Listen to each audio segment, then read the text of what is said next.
Hello and welcome to Those Weird Witches. I'm Helvella. And I'm Rúna. Come with us as we explore the runes and all the weirdness that comes with spirituality. Hello weirdlings and welcome to another episode of Those Weird Witches. It's Fehu time. It is. Getting straight into the runes. This is the first of 24 runes. We thought we'd start with keywords. Yeah. So I thought we could share a couple from each of our books because as we talked about last time, we both have our own personal relationships with the runes. Mine is, I've got your basic. So Fehu means cattle. That's what it means in Old Norse. So that means you get your associations like your wealth, your work, earnings, greed, discipline, those sort of basic things that come with cattle, because cattle was the currency back then. So in modern terms, Fehu is sort of your money rune. I have stuff like negotiation, That's a good connections, because it was all about building those connections of the wealth. Like, you need to know who to give your cattle to. Yeah, I've got, I guess that comes with discipline, is knowing when to. Yeah. Yeah, and we have like abundance and momentum and opportunity. And I have stuff about around like the self as well. I have that too. Yeah. Because as it being the first rune, it's sort of like your soul core energy. It is. It's sort of like, I guess it's the beginning of your soul. Like, it's that creation, it's that spark of beginning. Yeah. I always associate Fehu with like that moment of consciousness. Yes. That eye-open moment. And especially with reincarnation being a part of the Norse mythology and way of life, it sort of makes sense to have it as that soul birth sort of, or that rebirth, I guess, in a sense. Yeah. No, and just building off that with like it being about the self, with Fehu you have to like know what is yours to give and what's yours to keep as well. So it's about really knowing yourself and what is my energy, what is my knowledge. Yours to keep and give. Yeah. And about that momentum as well, like keeping things in circulation, keeping things going. So being able to let go of things as well. Yeah. Like sometimes when it comes up for readings, it might be like, oh, I have this thing that I've been thinking about getting rid of. Maybe it's time to go through your clothes, get rid of things. Because otherwise it's just going to be stagnant and you're not going to get anywhere. You're not going to get any of that growth. And it's that spark, it's that expansion. This literally reminds me of the story about Fehu, the dragon in Norse mythology, who it's not really his fault, but he got cursed treasures and such, and he hoarded it. And that, I think, is a part of the Fehu story, is you don't want to hold on to it all the time. You can't just hold on to wealth and expect good things to come of it. You've got to be okay with letting go with wealth and not, as you said, knowing what to give. Yeah. The other Norse creation myth that I associate with this rune is, I can never remember the cattle's name, but in the beginning of the world there was a giant, and that giant, the Jotun, was fed off the cattle. Yeah.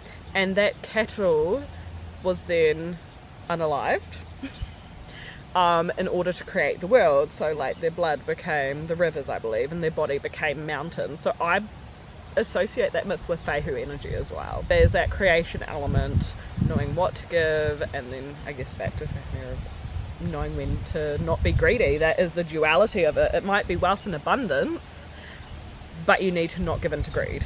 Like the sacrifice as well, and that also comes with really knowing yourself. So what really is yours to keep, like what is your energy, and what can you actually afford to let go of. And it's that sort of wisdom as well, like what can you afford to buy, to get, and to let go of. And then also comes in like the craftsmanship and actually building stuff, and going back to the momentum, it's changing things, so something becomes something else, that becomes something new, which is also the reincarnation, the spark of yourself. Just everything just keeps on going. Absolutely. To me, Fehu is liquid gold, or like cosmic fire. It's this little spark, and it's just constantly flowing. It's both, while it's really heavy and earth energy. I definitely see Fehu as green whenever I think about it. Is that colour to me? It's also green to me, but it's also You have the fire aspect because of the creation, but then you also have the water aspect because of the movement and the momentum and the constant flow. Liquid gold. Love it. Well, something that I've taken aboard in my practice because of just my relationship with Fehu is I have like my little altar of abundance, and I just keep everything moving in and out of it. Oh, so I like, if I keep money in there, after a certain amount of time that money has to come out, and then other money comes in. Just keep the cycle going. Fehu's the beginning, but it's also the end of some things. It's in my practice how Fehu's come up. I'm not going to talk about magic side of it, but that's all right. In my experience of divination, it comes up whenever there is that exchange needed, that monetary exchange. I've had it come up. It was so clear. I had Fehu, Gabo and Uruz. I'm like, money in exchange of strength? I needed to pay my karate fees. Yeah. It was the clearest sight. It's like, oh, thank you for reminding me. Yes. So that's the good thing about recording all your divination as well. Yes, it is. I haven't got my book, that book with me. I've got a few rune books. But yeah, it's definitely come up when I have fees to pay or I'm getting my paycheck come in. It always is about that flow of currency to me. Yeah.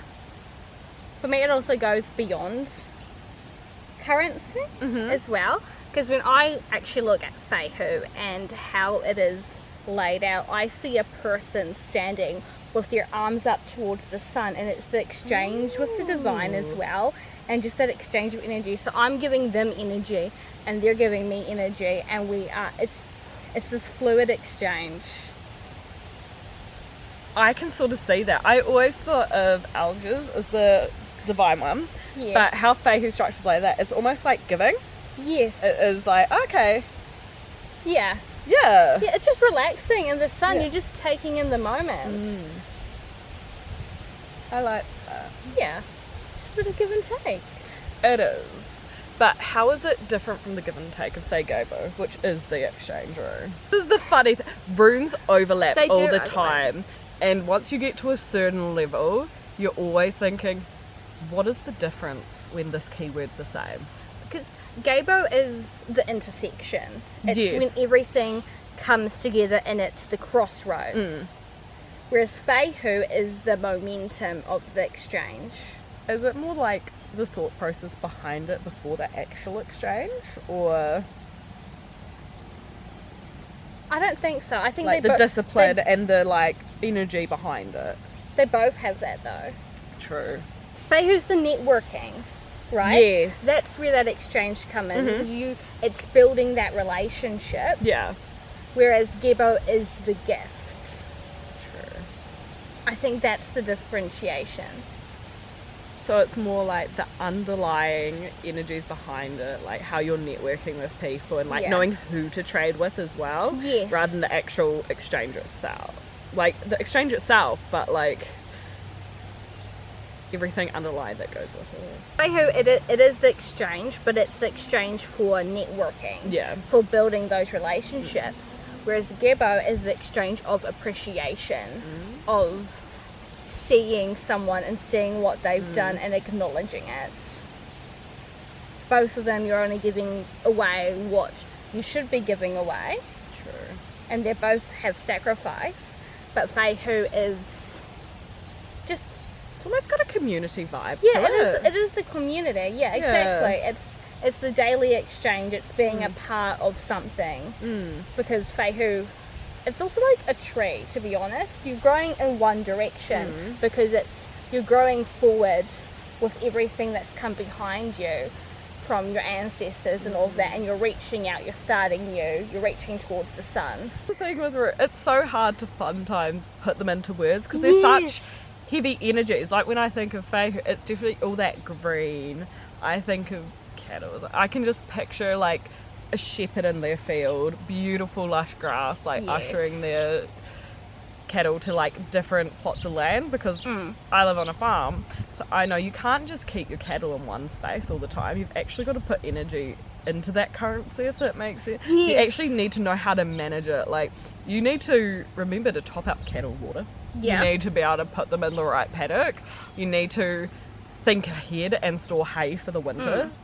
So it's all this forethought as well. Yeah, Fehu isn't just about the physical, monetary, material things. It's also about your knowledge. So like sharing your knowledge. What is yours to share and what isn't yours to share is also a really important lesson to learn from Fehu. Because sometimes you know things and sometimes you just shouldn't share it. Sometimes it's better for someone to go on that journey for themselves and just discover something themselves. Whereas other times, sharing is a blessing. You help someone grow. Yeah. Sometimes you do have to make mistakes and to grow. Fehu's also like knowing yourself. Yes. And having the appreciation for yourself. And actually, because sometimes Fehu might come up and it's actually like, you're not actually taking care of yourself. You don't actually see your self-worth. You're giving too much away. You have to stop. Yes. I feel like I did have it as self-esteem. Yes, self-esteem. I have it as self-esteem because it's the first root. I see it as it's the soul energy. It's your core energy. So it's almost a level of authenticity and like having self-esteem for your genuine self. It is. Because focus on your own cattle, not other people's. Yeah. And that's when you thrive. It's that spark of consciousness. It's the spark of everything. And if you don't nourish your own spark, it's just going to fizzle out. You know, you need to keep some of that air around you so you can actually do your thing. Yeah. You can't let it all go away. It's really good, especially when you like start pairing it with other. Yeah. With It's other a runes. good one to combine with others. Some just help, I feel like, say if you're making a binder or something, some just help pair up different runes together and bring that level of almost teamwork within the runes together. Fehu is really, really, really, really connected to your luck. Just, I don't know how to expand on that. I guess in a sense, if we're going back to the reincarnation element, it's luck of the draw who you're reincarnating with family-wise. Yeah. Are you with a poor family? Are you with a rich family? Does your family have abundance, or does it? Do they have completely bad luck? You know. So in a sense, that I do get how you have luck with it. Yeah, but it's like it's the luck you've inherited, and it's how are you actually going to use this? Are you going to grow it by giving that momentum and making those networks, making those connections to grow your luck? Or are you going to diminish it by hoarding or by giving too much away? Well, thank you for coming along with us, little weirdlings. Next time, it will be Uras.